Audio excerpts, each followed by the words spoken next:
ನಿಜವಾಗ್ಲೂ ನೋಡೋಕ್ಕೆ ತುಂಬ ಬೇಸರ ಆಗುತ್ತೆ ಫ್ರೆಂಡ್ಸ್. 25ನೇ ತಾರೀಕು ಏನು ಹೈದರಾಬಾದಿಂದ ಬೆಂಗಳೂರು ಕಡೆ ಬರ್ತಾಯಿತ್ತು ಕಾವೇರಿ AC ಬಸ್ಸು. ಅದು ಕರ್ನೂಲ್ ಹತ್ರ ಬಂದು ಬೆಳಗಿನ ಜಾವ ಬೈಕಿಗೆ ಗುದ್ದಿ ಆ ಬೈಕು ಕೆಳಗಡೆ ಸಿಗಾಕೊಂಡಿದ್ರಿಂದ ಬೆಂಕಿ ಆವರಣ ಆಗಿ ಬಸ್ಸು ಹತ್ಕೊಂಡು ಉಳಿದಿದೆ.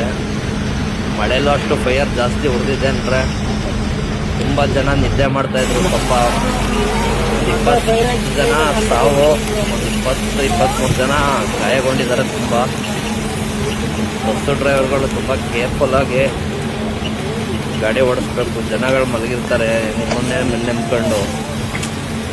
ನಿದ್ದೆಗಳನ್ನಲ್ಲೇ ಈ ಥರ ಆಗಿರೋದು ತುಂಬ ದುಃಖ ಆಗುತ್ತೆ. ಯಪ್ಪ, ಭಯಂಕರ ದೃಶ್ಯ. ಇವರು ಕ್ರೂರಿ ಅಂದ್ರೆ ಕ್ರೂರಿ.